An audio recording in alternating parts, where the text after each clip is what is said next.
Online classes में आपका हार्दिक स्वागत है।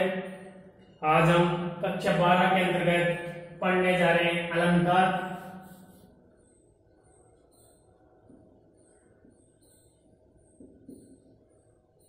अलंकार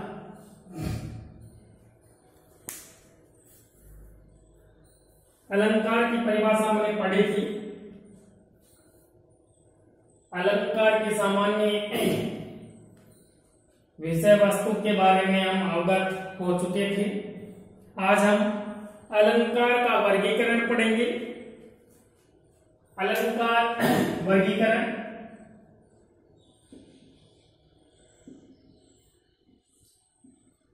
अलंकारों को 3 भागों में बांटते हैं। शब्दालंकार,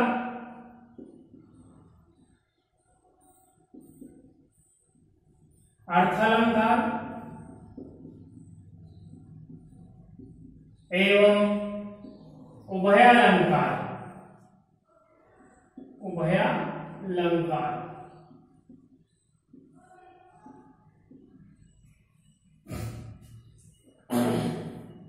अलंकार को कितने भागों में बांटते हैं? 3 भागों में बांटते हैं। शब्दालंकार, अर्थालंकार, उभयालंकार। शब्द अलंकार से तात्पर्य जहां शब्द का चमत्कार होता है, शब्द महत्वपूर्ण होता है, शब्द बदला नहीं जाता, वहां पर शब्द अलंकार माना जाता है। इसमें अनुप्रास तथा यमक अलंकार आते हैं। अनुप्रास तथा यमक जहां अर्थ का चमत्कार होता है, अर्थ महत्वपूर्ण होता है, शब्द को बदला जा सकता है लेकिन अर्थ वो ही रहना चाहिए, वहां पर अर्थालंकार होता है। जैसे उपमा, रूपक, उत्प्रेक्षा। उभय अलंकार, उभय का होता है जहां पर दोनों ही शब्द तथा अर्थ दोनों ही महत्वपूर्ण, वहां पर उभय अलंकार पाया जाता है। शब्द का भी चमत्कार रहता है तथा अर्थ का भी चमत्कार रहता है, वहां पर उभय अलंकार होता है। इसमें श्लेष अलंकार तथा वक्रोक्ति अलंकार होता है। वक्रोक्ति अलंकार यहां तुलना के माध्यम से अनुप्रास, यमक तथा श्लेष का अध्ययन करेंगे, इनकी सामान्य जानकारी प्राप्त करेंगे। अनुप्रास, यमक और श्लेष। अनुप्रास, यमक और श्लेष, देखो ये आपके सिलेबस में है। अनुप्रास में देखो गलतियां करते हैं बच्चे, भूल जाते हैं कि इसमें वर्णों की आवृत्ति होती है, शब्दों की आवृत्ति होती है। तो अनुप्रास में ध्यान देने की बात है, इसमें वर्णों की आवृत्ति होती है। किसकी? वर्णों की आवृत्ति होती है। अब वर्ण आप जानते ही हो क्या होते हैं। वर्ण जो भी व्यंजन व स्वर होते हैं उन्हें हम वर्ण बोलते हैं। यमक, यमक में शब्दों की आवृत्ति होती है। शब्दों की आवृत्ति, शब्द जानते ही हो आप। वर्णों के सार्थक समूह को हम शब्द कहते हैं। वर्णों के सार्थक समूह को शब्द कहते हैं। श्लेष में एक शब्द से अनेक अर्थ चिपके होते हैं। श्लेष का अर्थ होता है चिपकना, तो एक शब्द से अनेक अर्थ चिपके होते हैं। अनेक अर्थ चिपके होते हैं, ये निकले। तो यहाँ तुलना के बाद में इनकी सामान्य जानकारी प्राप्त करने। अनुप्रास में वर्णों की आवृत्ति होती है, यमक में शब्दों की आवृत्ति होती है, श्लेष में एक शब्द से अनेक अर्थ निकलते हैं। तो सबसे पहले हम अनुप्रास अलंकार का विस्तृत अध्ययन करेंगे।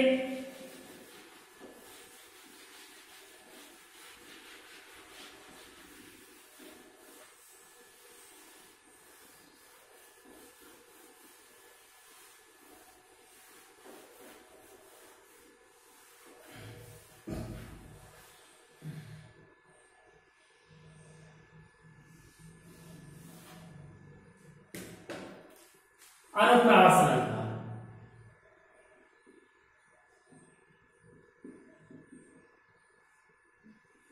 परिभाषा हो गई। जिस काव्य में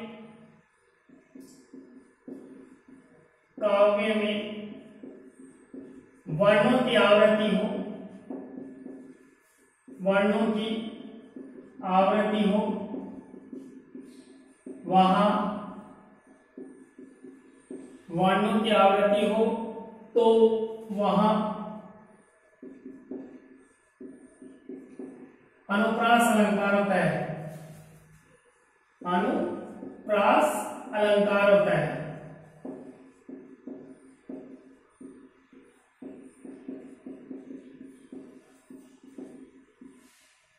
उदाहरण है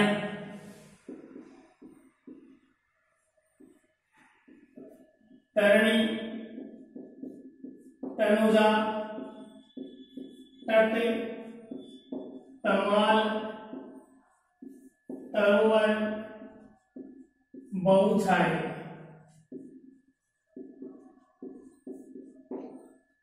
तरणी, तनुजा, तट, तमाल, तरोवर, बहुछाई। यहाँ पर देखो तय वर्ण की आवृत्ति हो रही है, तय वर्ण की आवृत्ति है, इस कारण यहाँ पर अनुप्रास अलंकार है। तय वर्ण की आवृत्ति, तय वर्ण की आवृत्ति होने के कारण यहाँ अनुप्रास अलंकार है। दूसरा उदाहरण भी ले सकते हैं, मोहनी मूरत, सांवरी सूरत, म वर्ण की आवृत्ति तथा स वर्ण की आवृत्ति। अनुप्रास अलंकार के भेदों के बारे में जानते हैं। अनुप्रास अलंकार का पहला भेद है भेद, पहला भेद है इसका छेकानुप्रास।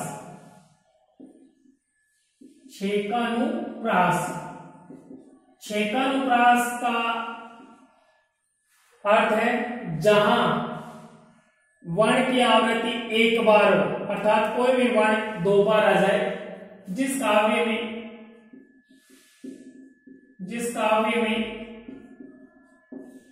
वर्ण की आवृत्ति एक बार हो, वहां छेकानुप्रास अलंकार होते हैं। उदाहरण देखिए,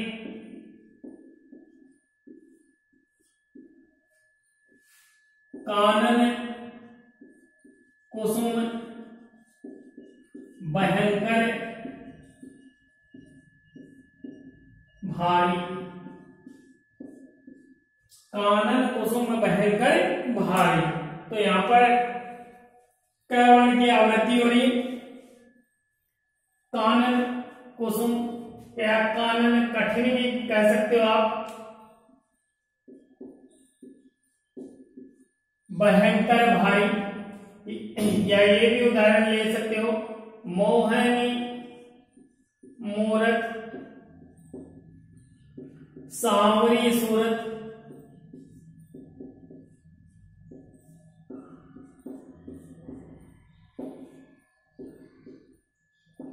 यहां देखिए, कानन कठिन, भयंकर, भारी। क वर्ण की आवृत्ति है, यहाँ पर भय वर्ण की आवृत्ति है, यहाँ म वर्ण की आवृत्ति है, यहाँ स वर्ण की आवृत्ति है। तो क वर्ण कितनी बार है? एक बार है, एक बार आवृत्ति हो रही है।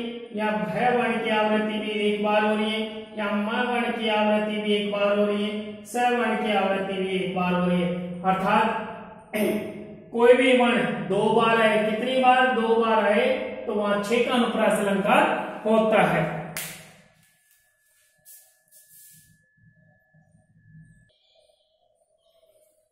अगला भेद देखते हैं, अनुप्रास अलंकार का दूसरा भेद है वृत्तेयानुप्रास। वृत्तेयानुप्रास इसमें होता है जिस काव्य में वर्णों की आवृत्ति एक से अधिक बार हो, वहां वृत्तेयानुप्रास अलंकार होता है। जिस काव्य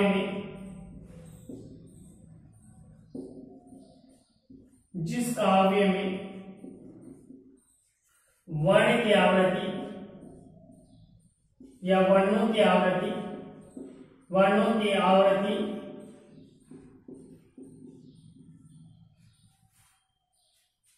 दो से अधिक बार हो, अधिक बार हो तो वहां वृत्तीय अनुप्रास अलंकार होता है, वृत्तीय अनुप्रास अलंकार होता है, अलंकार होता है। उदाहरण है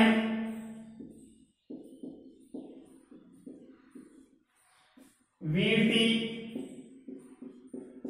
विवेक, विमल, विज्ञान।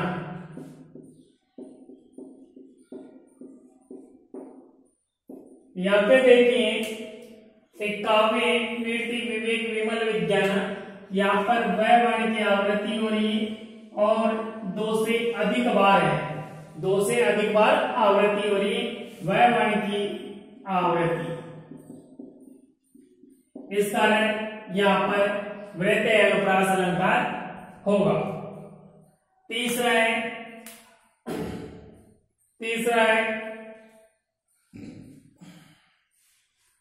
श्रुतेय अनुप्रास अलंकार। तीसरा है श्रुतेय अनुप्रास अलंकार। इस अलंकार में एक ही उच्चारण स्थान से बोले जाने वाले वर्ण एक साथ आते हैं। तो परिभाषा हो जाएगी जिस काव्य में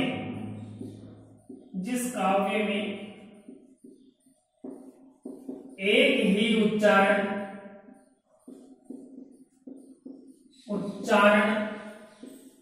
स्थल से बोले जाने वाले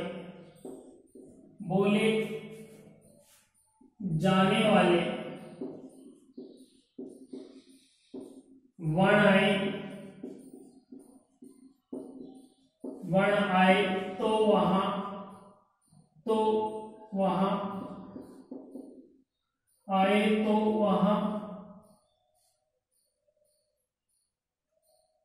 श्रुतेय अनुप्रास अलंकार होता है। श्रुतेय अनुप्रास अलंकार होता है।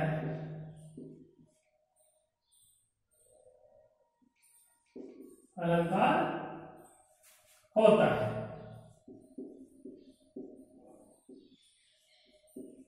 उदाहरण है तुलसीदास,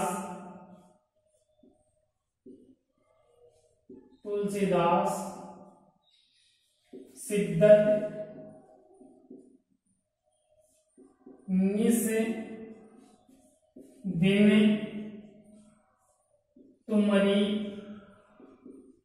निठुराई।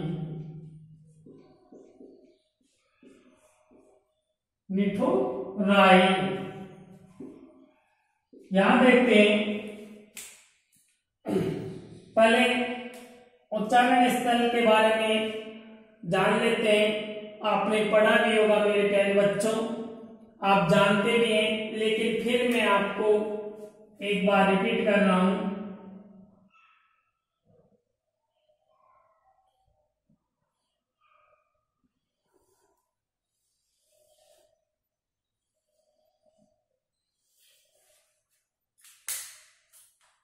कंठ है, कंठ से बोले जाने वाले या कंठ से उच्चरित होने वाले वर्ण हैं एक है। एक का तात्पर्य ए आ स्वर है, क वर्ग पूरा है जिसमें पांचों वर्ण आते हैं, क ख ग घ और है। आगे आ जाता है तालु, तालु से जाता है इचियस, ई दोनों स्वर है, च वर्ग पूरा है, यस है। आगे आता है मूर्धा, इससे बोलता है रिट्रस, री स्वर है, ट वर्ग पूरा है। फिर आगे आ जाओ दंत, दंत से बोला जाता है तलस, त वर्ग पूरा है तथा लस है। फिर आ जाओ ओष्ठ, होठों से, होठों से बोला जाता है, ओष्ठ से बोला जाता है उप, और नासिका से बोले जाते हैं पंचमाक्षर। नासिका से क्या है? पंचमाक्षर। प्रत्येक वर्ग के पांचवा वर्ग, तो यहां तलस, त वर्ग, त भी आ रहा है, स भी आ रहा है, द भी आ रहा है, स आ रहा है, स आ रहा है, द आ रहा है, त आ रहा है, न आ रहा है, स आ रहा है, द आ रहा है, न आ रहा है, त आ रहा है और न है। इस प्रकार से अधिक वर्ण एक ही उच्चारण स्थान से बोले जाने वाले वर्ण जिस काव्य में आ जाते हैं वहां श्रुति अनुप्रास अलंकार माना जाता है, श्रुति अनुप्रास अलंकार माना जाता है। अगला तथा अंतिम भेद है अंतय अनुप्रास। देखिए प्यारे मित्रों, मेरे प्यारे विद्यार्थियों, अंतय अनुप्रास नाम से ही पता चल रहा है। अंत्य, अंत्य का मतलब अंत, चरण के अंत में अनुप्रास यानी वर्णों की आवृत्ति। तो अंतय अनुप्रास जिसे काव्य में चरणांत में वर्ण की आवृत्ति हो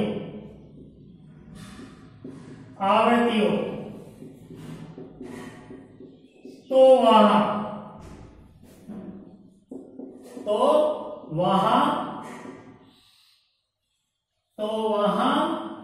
कौन सा अलंकार मेरे प्यारे मित्रों? अंतय अनुप्रास अलंकार होगा। तो वहां अंतय अनुप्रास अलंकार होगा, प्रास अलंकार होगा।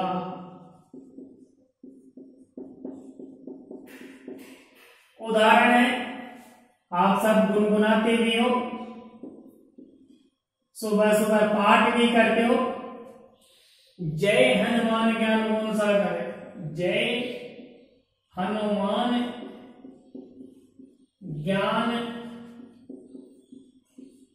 गुण सागर,